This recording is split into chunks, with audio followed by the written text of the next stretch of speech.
Agora nós vamos aprender sobre o conceito de aceleração. A aceleração é a grandeza que mede a variação da velocidade. Imagine a seguinte situação. Vamos imaginar que nós temos um teste de veículos, onde um veículo vai partir do repouso. Depois de 1 segundo, a gente mede a velocidade instantânea e essa velocidade é igual a 5 metros por segundo. Após mais 1 segundo, a gente mede a velocidade instantânea e esta velocidade é de 12 metros por segundo.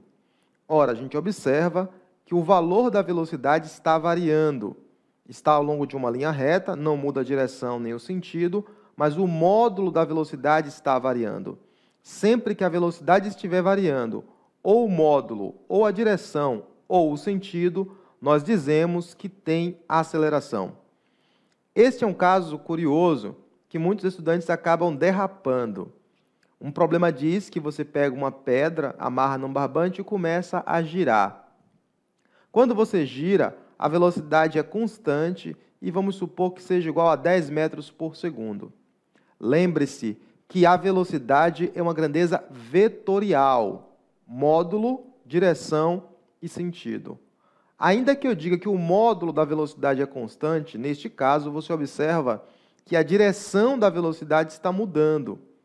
Se eu tenho um valor constante, mas a direção está mudando, então a velocidade está mudando. Então, este é um caso que, mesmo com o módulo da velocidade constante, nós temos aceleração. Nós temos aceleração e, neste caso, a aceleração é chamada de aceleração centrípeta. Então, anota aí. Se mudar ou o valor, ou a direção, ou o sentido, nós temos aceleração no problema. Vamos agora definir o conceito de aceleração média. Então, por exemplo, a aceleração média vai medir a variação da velocidade no tempo. No sistema internacional, a velocidade é medida em metros por segundo.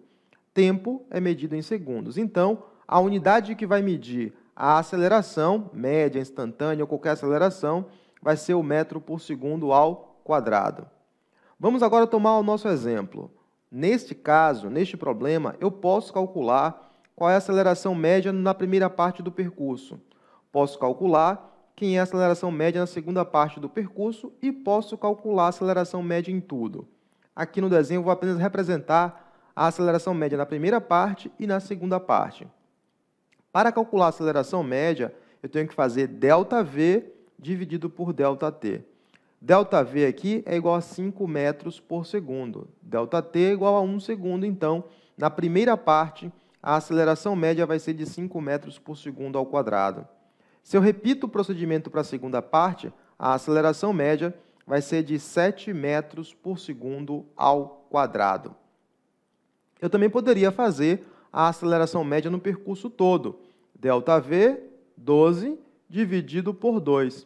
Nesse caso, então, a aceleração média seria de 6 metros por segundo ao quadrado. Se eu quiser saber a aceleração num determinado instante, eu tenho que diminuir o intervalo de tempo considerado. E, neste caso, entra em ação a aceleração instantânea. Ora, assim como a velocidade instantânea, a aceleração instantânea vai ser definida de maneira semelhante. O que é que a gente faz? A gente pega a expressão da aceleração média, diminui o intervalo de tempo bastante, para que, diminuindo o intervalo de tempo, o tempo tenda para zero. Com o tempo tendendo para zero, a gente escreve assim: a aceleração vai ser o limite de ΔT tendendo para zero, de ΔV dividido por ΔT. A essa expressão daqui, a gente pode reescrever como sendo a derivada. Isso aqui, então, quer dizer que a aceleração é dV dt. Observe que a expressão ΔV por ΔT já te indica como é a derivada. A gente troca o sinal de delta pelo sinal de d, que indica a derivada. Troca o sinal de delta pelo sinal de d.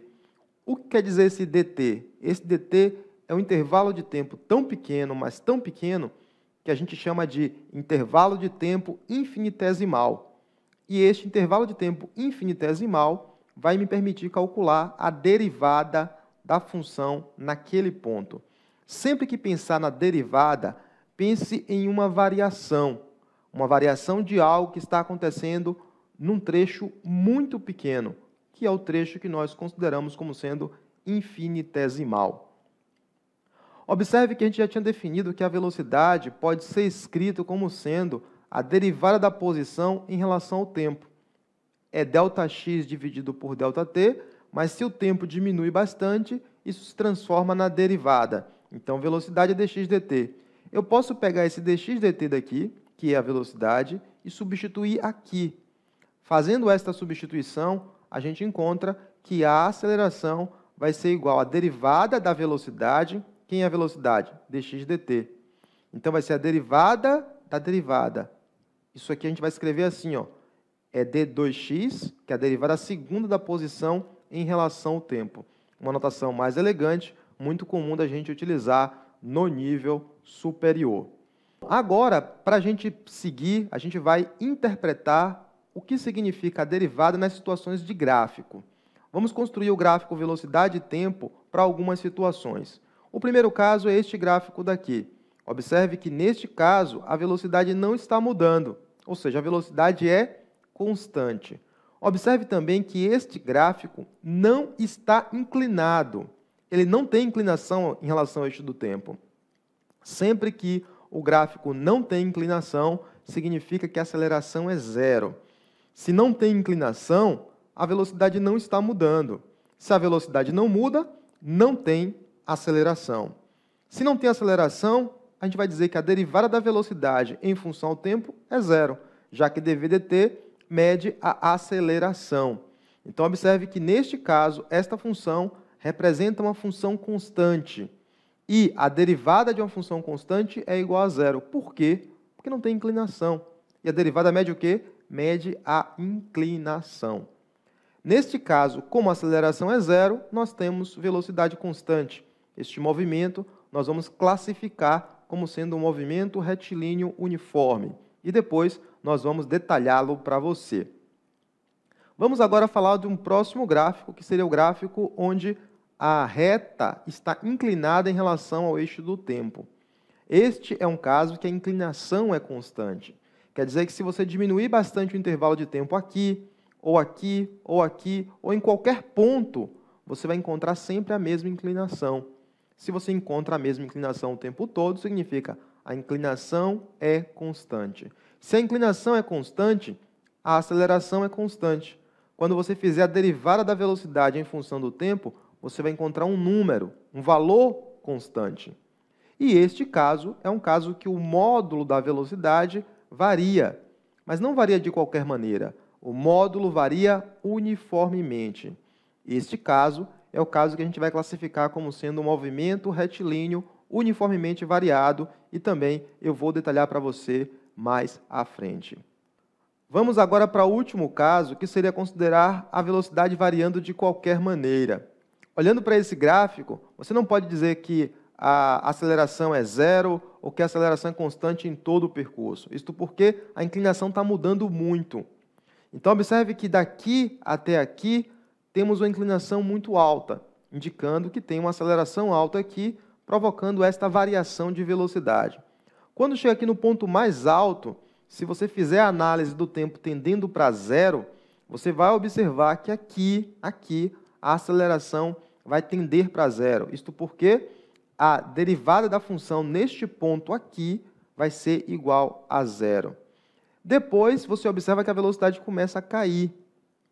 Isto vai indicar que nós teremos uma inclinação negativa. Se você fizer a derivada da função no ponto, você vai encontrar uma aceleração negativa. Nesse intervalo aqui, tá, o desenho não está muito legal, mas parece que a velocidade não está mudando.